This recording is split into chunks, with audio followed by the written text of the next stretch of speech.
Going on, everybody? Welcome here to episode 3. This is episode 3, take 2, because I forgot to post last week's one. I have no excuse, I just forgot. But we have good content here for you today because we are here for all of those of you who have given up on the season already. You feel like it's over because your team is not doing so well this year.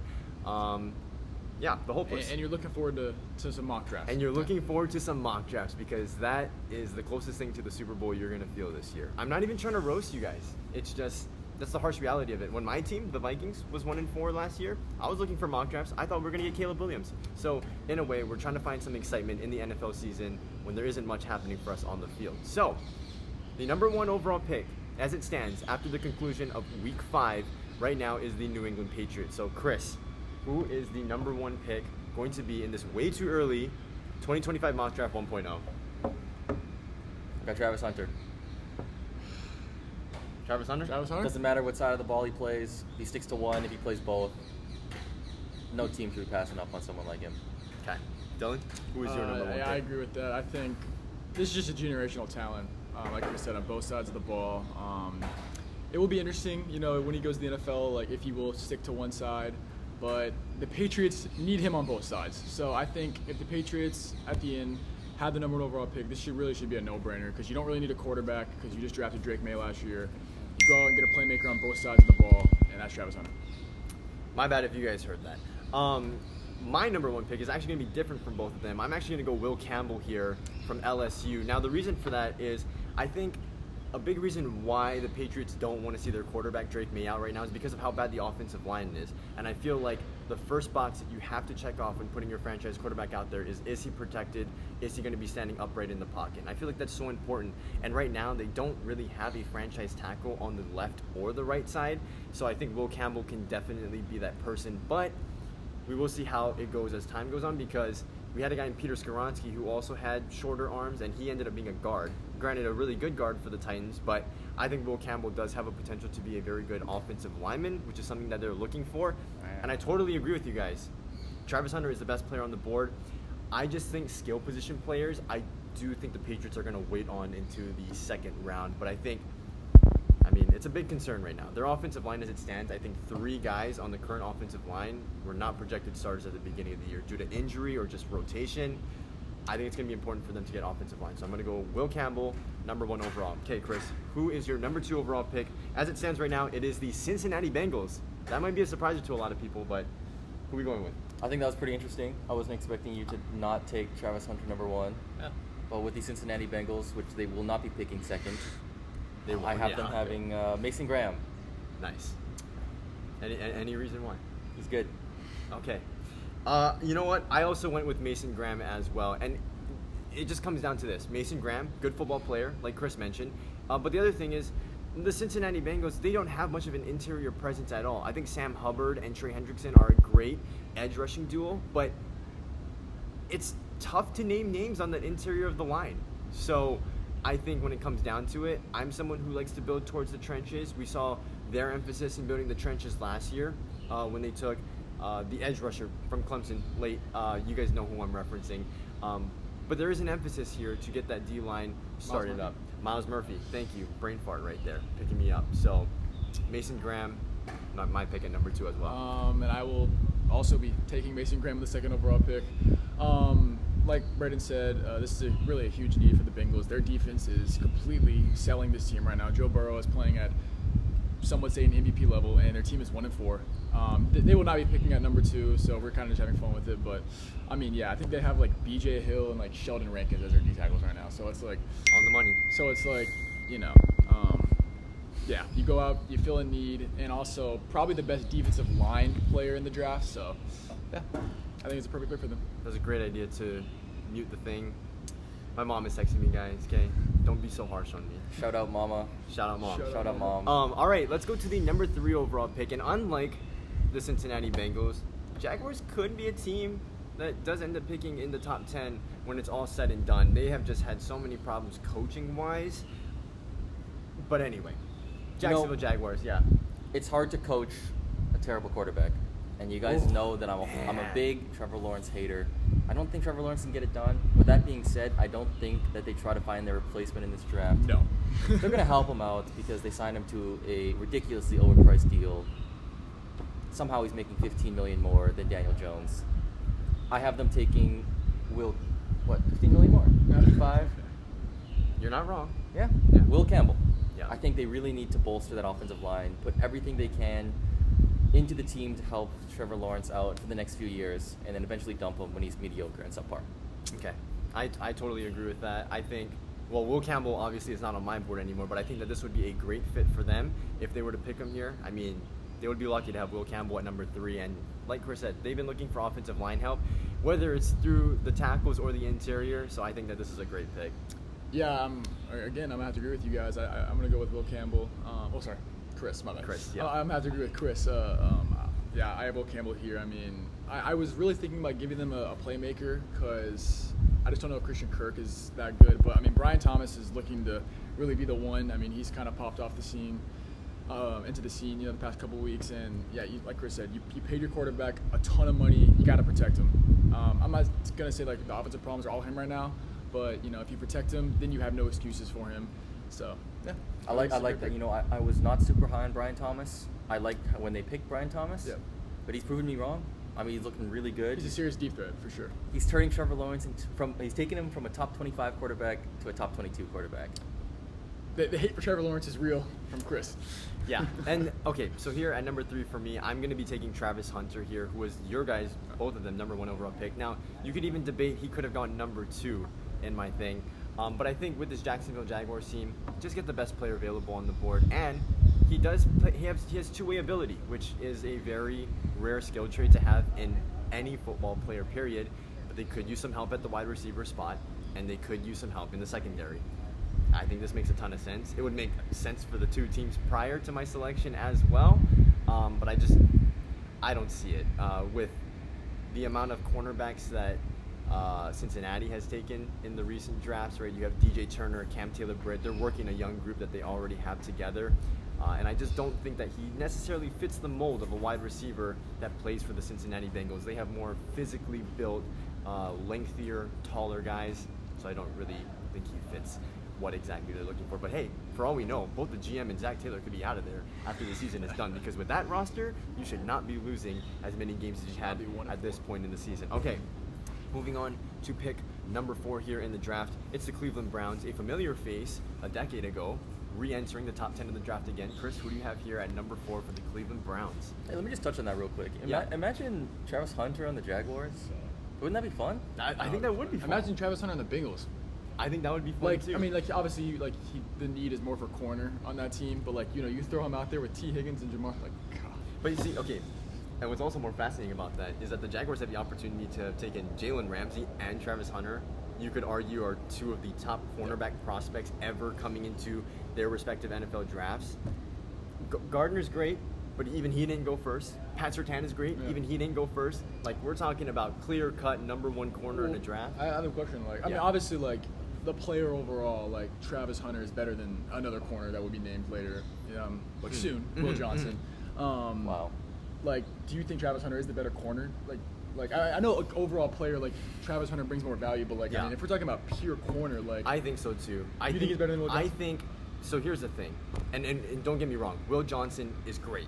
He is great. He would be number 1 in a majority of other classes that don't include Travis Hunter in it. But Travis Hunter has instinctual ball skills that you cannot teach. It is just not possible. It's like one of those, you either got it or you don't.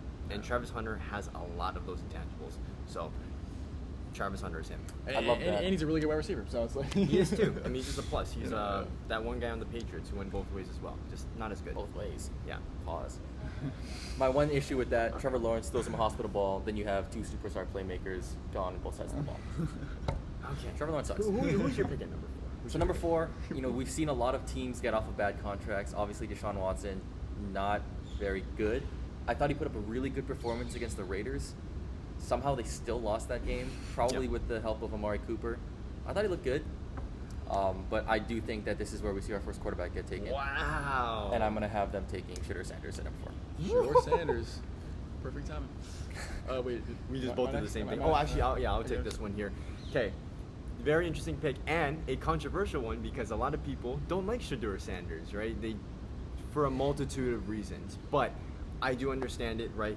Going the alley of the quarterback, and some people don't really care. Some people like Shedeur Sanders' attitude and his cockiness and just his willingness to put winning before anything else and kind of respond back to the haters. Personally, that's not what I would look for in a quarterback. But again, he's put on some things on tape where it's like, hey, we can recognize the offensive line is bad, but this is still a really good quarterback with really good improvisational skills. For me, I think because Deshaun Watson is still 2 years left on his contract after the conclusion of the 2024 season, I think it's still too early to go after a quarterback in the draft. And we've seen that teams are not super patient and willing to let their quarterback sit like they say they will.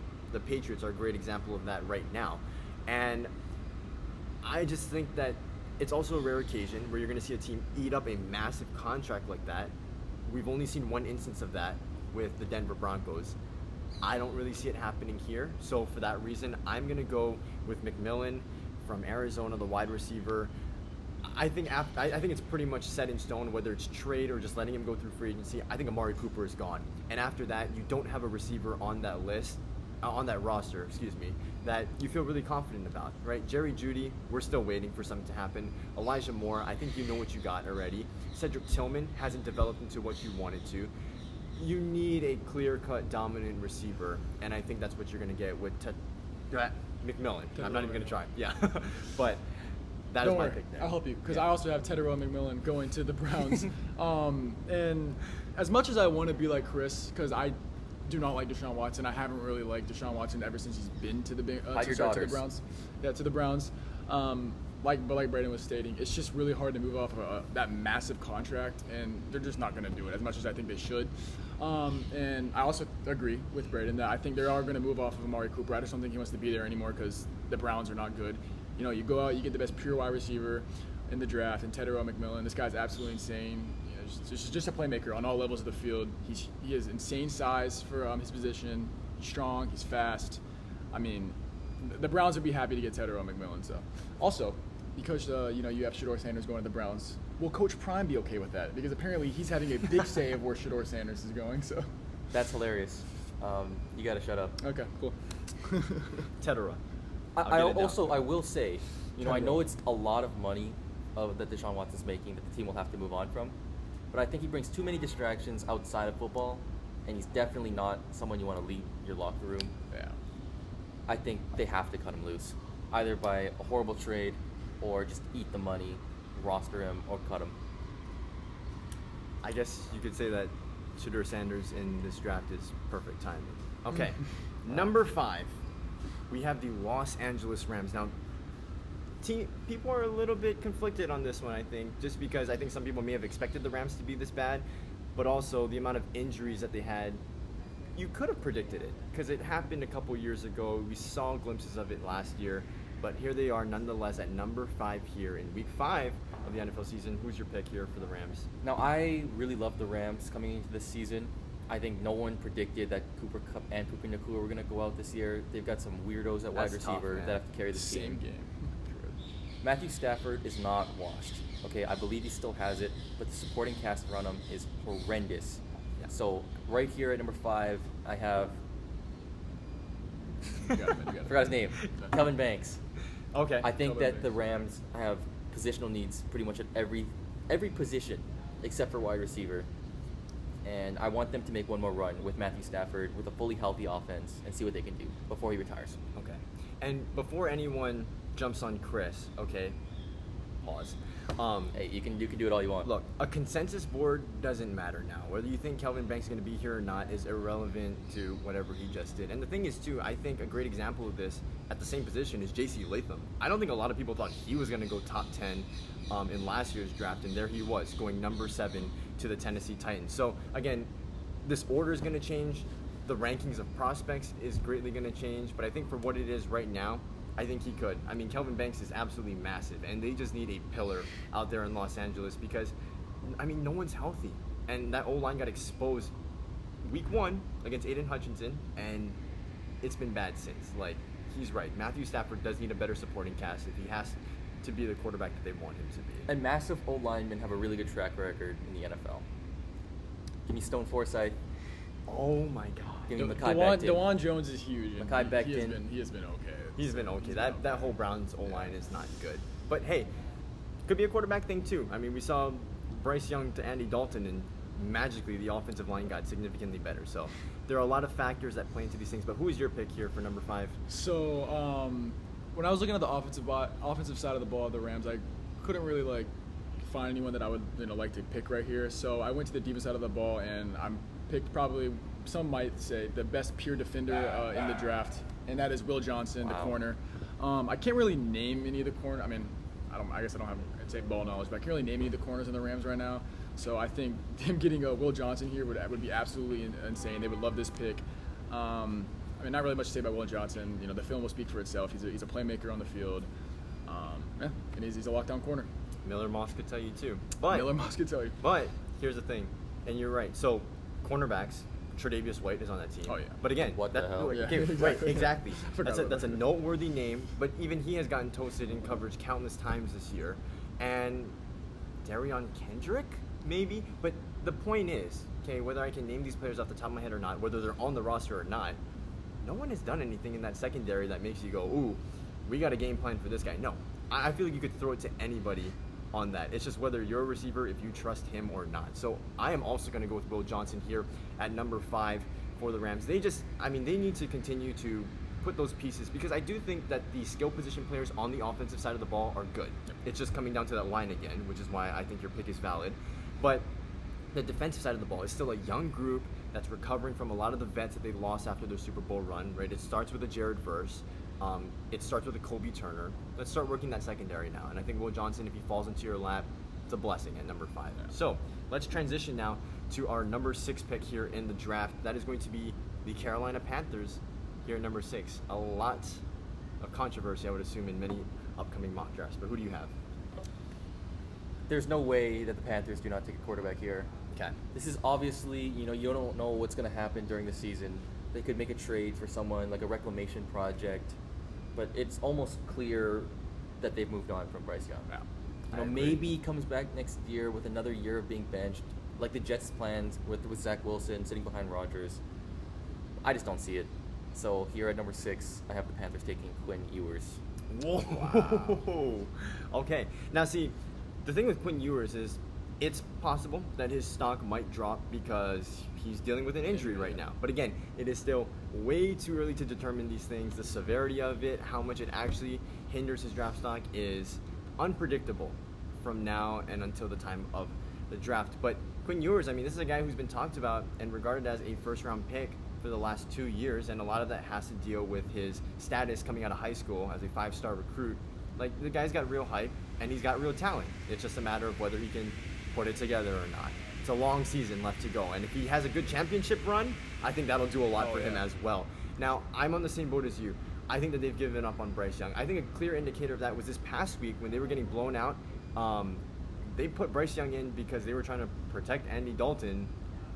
What does that say? I mean, wouldn't you want to protect the franchise quarterback, not put him in the fire that has started in the midst of that game? So, Weird decision. Weird decision, Yeah, and really was. weird phrasing by Dave Canales too. And I think that pretty much just tipped their hand at what they're going to do. But again, the thing with franchise quarterbacks is once you put him in, you can't take him out. And so if he were to go back in, it would just be a weird thing for me to see, and it almost never works out. So I'm going to be going with Jalen Milroe, who I think is the number 1 quarterback in this year's class very early on. And ironically enough, it is an Alabama quarterback again. You'd hate to see the process repeat itself, but I think Dave Canales has to go out and get his guy. Clearly, it's not Bryce Young, and I just think Milroe has way too much athleticism on the table. I think he's already a decent passer, but again, something similar to Jaden Daniels, where you're going to get a guy who is highly athletic and can throw the ball at a decent level already. When looking at the Panthers, I wanted to give them everything because the roster is just not that good. I wanted to give them Ashton. I'd give them a new owner too. Yeah, literally. But they obviously need a quarterback. Like they said, Bryce Young is just on track to not start next year. I mean, he's just, to put it simple, not that good. He's just not a good quarterback in this league. He's too small. So I'm also going to give him the quarterback, and I agree with Braden. I'm going to give him Jalen Milroe. We saw in the Georgia game, He's an athletic freak. He can do everything. You talked about his throwing, and I think the arm talent is there. I think he throws a beautiful deep ball. But I think all the other stuff he can work on in the NFL. Absolutely. Absolutely. He's a pretty raw prospect. So yeah, I think pure athleticism, pure talent. I think he probably is the number 1 quarterback in this draft. So I also have him going to the Panthers. And one thing, just a very early evaluation here of Jalen Milroe. I think you guys are probably more interested on the quarterbacks than anything else. But at least from my perspective, I'm going to look back at this Georgia game a lot because Georgia is very well respected amongst college football as one of the best defenses in the country, and it has been for the last handful of years. And he made guys out there look like they were jogging. I mean, that just puts into perspective how fast Jalen Milroe is. Like, that is a top-tier college football defense that he made look like he was not supposed to be on the same field as them. And he won't be, because he will be a top 10 pick, in my opinion. He made Malachi Starks on PFF, ranked 6th player. On their big board, yep. He made him look like an idiot, and he made him look slow. And so Starks has been a pretty well-known name for the last few years as well. If you know college football, Malachi Starks is regarded as one of the better safeties in the game. So. All right, we have 3 more picks here to go, or sorry, four. We are at number 7 though, here with the Tennessee Titans. Who do you got here for the Titans? So, there's a lot of things that the Titans need also, and as meme-worthy as Will Levis can be, and as entertaining as he can be to watch, I don't think that he's their guy. I think he has flashes of excellence, and I think he could be a journeyman backup in the league, but I have Cam Ward going here to the Titans. Wow, okay, nice. See, and this is an interesting one too because, I mean, a lot of it is just based on how you feel about Will Levis. Now, me personally, I'm not a huge Will Levis fan. I wasn't coming into that draft. I do think they're going to give him time. And now mine is not so much of what would I do in that position of the GM. I don't know how you guys are doing it, but you guys are doing however you want. I'm just taking this into perspective where it's like, I don't think that they're going to give up on him that quickly, right? Even if this isn't Brian Callahan's guy, this is Ron Cathron's guy, who has been the GM for the last 2 years now. I don't think he'd be willing to give up on a top 50 draft pick that quickly. Because, I mean, again, a guy who is considered a project player, if you're giving your project player he hasn't even played a full season in terms of games yet. I think he just needs more time. So I'm going to give him Luther Burden here. I'm going to take the opposite approach. Let him continue to develop, but give him a serious weapon now, right? I mean, don't get me wrong. D-Hop, Ridley, Boyd, they all have their strengths. But at this point in their career, they're aging. I think you just need some youth and some dominance on the outside, and I think that's what you're going to get there with Luther Burden. Yeah, I agree with Chris. I think that the Will Levis show is over. He's not just playing bad; like he's actually like losing them games. You look back to the Week 1 game against the Bears. Like the defense tried as hard as they could to win that game. He was just giving the game away to them in meme-worthy fashion. So I'm going to go with the quarterback here. I'm going to give them Quinn Ewers. I think people haven't been talking about him recently because of his injury, but Quinn Ewers proved against Michigan that he is a legit weapon. Like he is a great quarterback, and I think the Titans would be astounded to have him because, like you said, I don't think the head coach likes Will Levis. I don't think Brian Callahan likes Will Levis, and I don't think he wants him on the field anymore. And I think it was 3 weeks into the season, they were starting Mason Rudolph. Like that's a pretty early sign that they don't really like what's happening with Levis. And I know he's a project guy, but I mean, we talked about this when Will Levis got drafted. Like he had a lot of issues, and was he going to be able to work on them? Obviously, it really hasn't panned out so far. So I think that they do have to restart. You go in, you get your new guy, your actual new guy. Because Will Levis was a 2nd round pick. You spend a top 10 pick on a quarterback like Quinn Ewers, and I think this would be a great pick for them. Okay, I totally understand what these two guys are saying. I think it's a good chance that it could happen as well. Again, I'm going to emphasize this over and over in a way too early mock draft. What we talk about now and what happens at the conclusion of the season and beyond that, no one knows. Hey, you give a monkey a rifle and he'll use it as a stick. Yes. Great analogy, Chris. All right, moving on to number 8 here. The Miami Dolphins, due to circumstance, Tua Tagovailoa obviously getting knocked out of action. They find themselves here at the number 8 overall pick after Week 5. Who do you got here for the Miami Dolphins? Knocked out of action? Kind of worded that a little. Did you mean to do that, or like? I mean, he did. He got knocked up in the game. He did. So I know a lot of people could go and project that Tua will never play football again and have the Dolphins draft a quarterback for him. I think he's coming back. I don't think he should, but it's so hard to give up a game that you love, even if doctors are telling you to. So I think that Tua's going to come back as a starter again next year. Hopefully sits the rest of this year out. I don't want to see that. But I have them taking Will Howard here. I think Jalen Ramsey is aging. He's on the way out. I could see them moving him in an effort to fully tank this year, embrace that Tua's out, and then replace him with Will Howard in the draft later.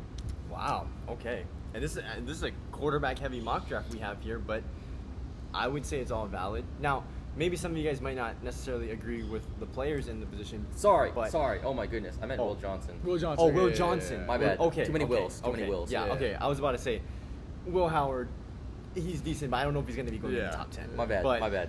Will Johnson, everybody, the cornerback from Michigan. Okay. That's a good pick. Yeah, I think- That's a good. I think you go out- I couldn't get behind the other one. Yeah. But yeah. I was like, but yeah. Okay, yeah, I agree with Chris. As much as I think everyone honestly agrees with Chris that Tua Tagovailoa should retire. He's a great human, but like you said, it's hard to give up the game that you love. He's only 26. He's still very, very young. Like, it's hard to just throw that part of your life away. I mean, we can't even give up 2K. You know, and we don't even love it. We suck. Pretty different, circumstances, but I agree with Chris. This is probably going to be my surprise pick of the top 10. I'm gonna have the Dolphins taking guard Tate Ratledge. Now, I do think. Oh, let me explain. You need to go out and you need to protect Tua. The interior of their offensive line right now is very bad. Like, I can't name any of them. Their tackles are decent, but you need to go out. You need to protect Tua. And me personally, I think Tate Ratledge is the best guard in the country right now. People might not think that because he's hurt right now, but I watch that guy play every single game. He is a solid guard, and I think that he will protect Tua. How do you protect this man when he's headbutting safeties in the middle of I mean, you got to try your best if he's going to put himself out there. So. Okay, I have one question for you before I give you my pick. Who was the last guard to be taken in the top 10 of an NFL draft? I don't know, but Quentin Nelson, but 2018. but That they- is a generational guard that people said was going to be in the Hall of Fame before he even stepped foot in an NFL facility. I'm telling you, do you man, think that I was looking at Ratledge their is line. that Yeah, I was caliber looking. of a I was player? looking at. Yeah, I do think Ratledge is that good. You know this for a fact that Quentin Nelson was the last guard taken within the top 10. I mean, I can't think of another one. Me No, neither. But he's Like, probably right. like even Peter Skoronski, who ended up playing guard, was not a top 10 pick. He was just outside. But I'm saying, like, guard is one of those positions that does Mekhi not Becton go high in the draft. plays He sucks. guard now. He sucks, but he sucks. But I'm saying the position doesn't go that high, and if it does, you have to have a guy like Quentin Nelson, who you know is going to win 7 All-Pros in his career. He's going to end up with a gold jacket. I think that's why it's so rare. But hey, look, you could be onto something. Hey! I'm just gonna say this. I was looking at the tackles, and I didn't really like anyone that much. I agree. And I mean, yeah, Tate Ratledge isn't like a highly prospective guard, but I mean, I like him, and I think this would be a good fit. I mean, I'm looking at the offense. Like, the playmakers, they're fine. They need to protect Tua more. I mean, I think you go out and you get an offensive lineman and Protect Tua or talk Tua? All right. Okay. Anyway, All right. okay. So one thing that I want to bring up before my pick. Okay, so Tua's already just messed up in the head, if he isn't now, he's going to be later. But I think this stuff is already an indicator. Okay, It's crazy. he should not be making this decision. It should not be up to Tua whether he's playing or not. And I know that might sound ridiculous, but I don't think he's in the right mind frame to be. Yeah, you know, but the thing is, sadly, this is the day we live in. The NFL isn't going to say no because Tua makes the money when he's playing. He makes the money, and I agree with you. I think the NFL should be like, hey, man, you know, would be the classiest thing to do, okay? Whatever Tua's guaranteed money was when he signed that new contract, just give it to him, okay?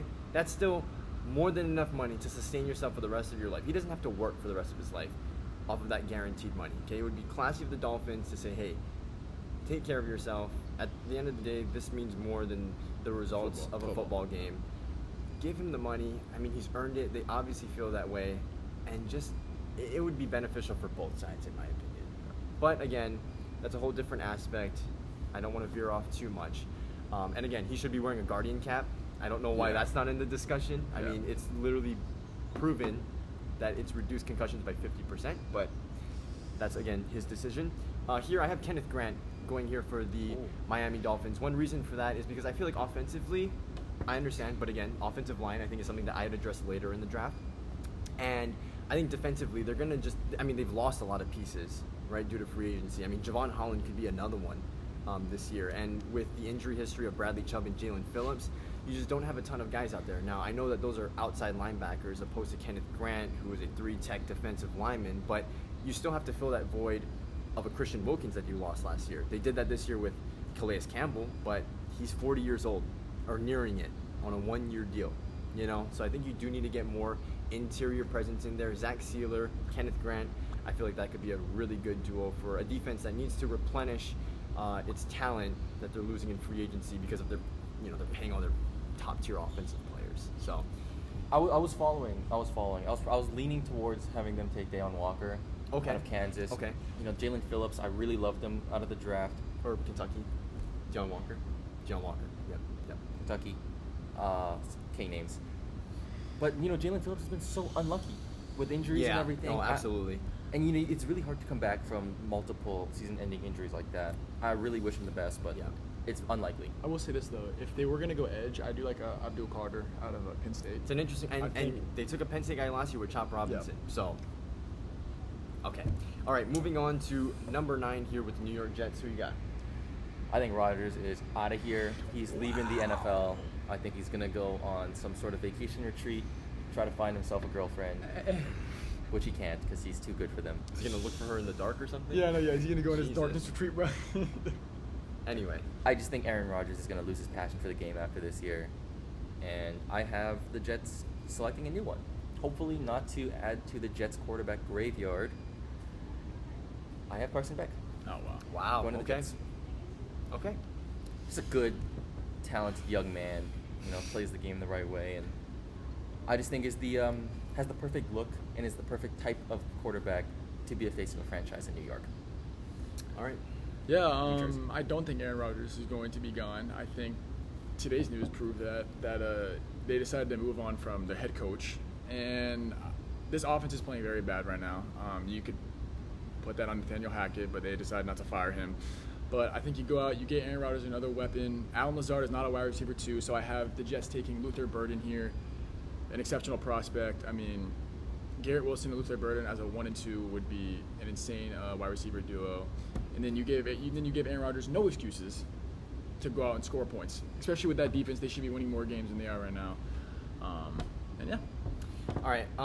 I'm going to go the same route. Wide receiver, obviously Luther Burden is off of my board at this point in time. So we're going to go with Isaiah Bond here, which is I don't think is a commonly selected person here in the top 10, but Isaiah Bond, nonetheless, productive at Bama, is going to be productive when it's all said and done at the end of this season. And I think they just need another playmaker. Like, Alan Lazard is serviceable, but it might be less of Alan Lazard and more about Mike Williams. Like, Mike Williams has been pretty underwhelming. I know it's only been a few weeks, but we just need another playmaker out there. Like, there's a reason why they're rumored to be in the Devontae Adams talks. It's more than just Aaron Rodgers is there, but they could seriously use another playmaker. And so I think Isaiah Bond would be a valid pick here at Texas? number 9. Texas. Yep. All right. On to our final pick here of the top 10. We have the Las Vegas Raiders. So, who do you have to close out our way too early top 10 2025 NFL mock draft? All right, yeah, rounding out the 10, I was really debating on giving them McMillan here because it's almost a guarantee that Devontae Adams will be leaving them. Wow. And then who do they have? Jacoby Myers. He's solid. Will he be here at the end of the year? He's not a 1, though. Yeah. Oh, that too. Yeah. Trey Tucker. I mean, he's got promise. I think they have weapons nice in Mayer if he's not too unhappy, and then Brock Bowers. But they have to pick a quarterback here. Yeah. I love Gardner Minshew. I think Aiden O'Connell is buns. So I have Jalen Milroe rounding out Finally. the top 10. I know, finally. But I just feel like he's a Raiders kind of quarterback. What do you mean by that? No comment. Okay. Now, here's the thing, and this is why there's 3 of us here doing this, is because we all have drastically different opinions on prospects, on team needs, and just the overall perspective of how you approach the NFL draft, right? So I think that's why it's a great thing that the 3 of us are here to give our takes on all of these aspects of the draft. For me personally, I also think that they're going to go quarterback. Now, Jalen Milroe, not on the board for me. He went to the Carolina Panthers. I haven't taken Cam Ward here. And look, here's the thing. The NFL is transitioning to the more athletic, mobile, improvising quarterback. And Cam Ward has those tools. Now, I still don't know what he was doing on that throw in the Cal game. But aside from that, this guy is more poised than anyone else in the pocket. It's almost a concerning level of poise that he has. But the guy has tremendous arm talent. He's incredible at extending the play and just pulling it out of his pocket and just being like, hey, how is this guy doing that?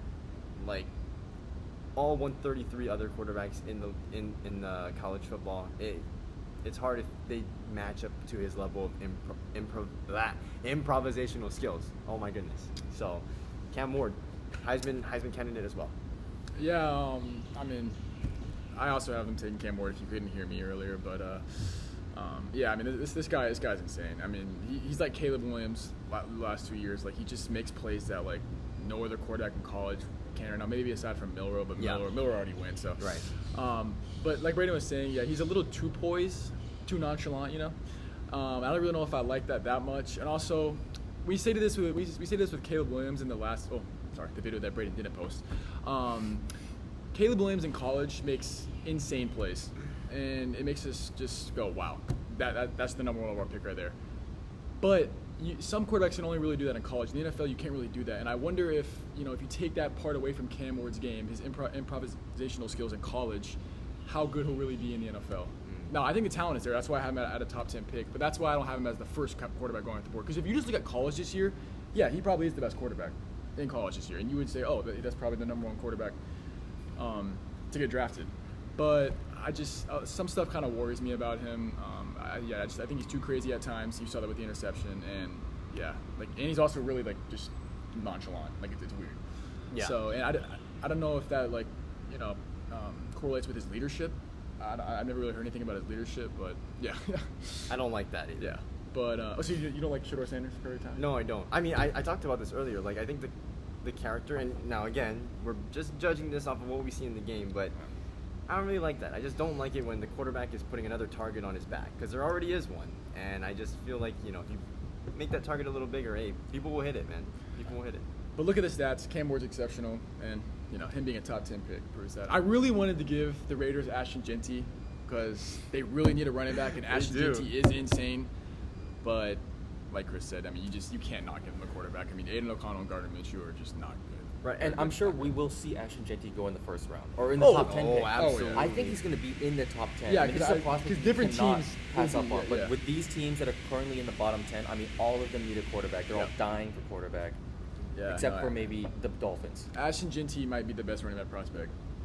Yeah. See, and this is the thing, and this is what we'll close off on. But the running back position, I think, has just gotten so much scrutiny in terms of the NFL draft, and we're starting to realize, like, some of the better offenses in the league have a really good running back. Like, I think it is transitioning into a passing league, but having a guy out of the backfield who can catch the football, who can open up the play action for you, is so important. And that's why obviously I think it got blown too far to proportion when a guy like Saquon went number 2, because even now, that's still way too high. But Bijan at 8. But Bijan at 8, it's valid. The offense, it's critical that he's on the field, right? Because it's almost reliant on him. Jahmyr Gibbs, I mean, look at how that has turned out. And he don't even play. Jahmyr Gibbs, yes he does. Dude, he's not even the number one on his team. His change of pace in the offense from him to Montgomery is so important, and that's something that you can't just tell from the stat sheet. But look, even if you're not addressing it in the draft, right? Look at what Saquon's done for that Philadelphia offense. Look at what Derrick Henry has done for that that Baltimore offense. Look at what Aaron Jones has done for Minnesota. Minnesota hasn't had a running back in a couple of years. You put in a good running back, they're 5-0 now. Is it not really surprised with Derrick Henry though? Like when he sounded them, you're like, oh well. But I'm just saying. How come they got him? Right. But what I'm saying is that and how come the Cowboys got Ezekiel Elliott? Yeah. Again, that's just Jerry Jones being an idiot. So. There's only so many guys that are ever in the conversation at the running back spot of being a first round pick, and more times than not, it's right. It just comes down to scheme. Ashton Jeanty is a pretty versatile running back where you put him in most places that need a running back, it's going to transform that offense dramatically, okay? And you talk about not wanting to pay running backs, that's what the rookie contract is for, right? We say that for quarterbacks, why does it not apply for running backs? I don't understand it. But that's going to be it for this way too early top 10 2025 NFL mock draft. We'll have another one in 5 weeks during the course of this season. But until then, I'll get this video posted this week. Anything you guys want to say before we close out? We'll see you guys later. Peace.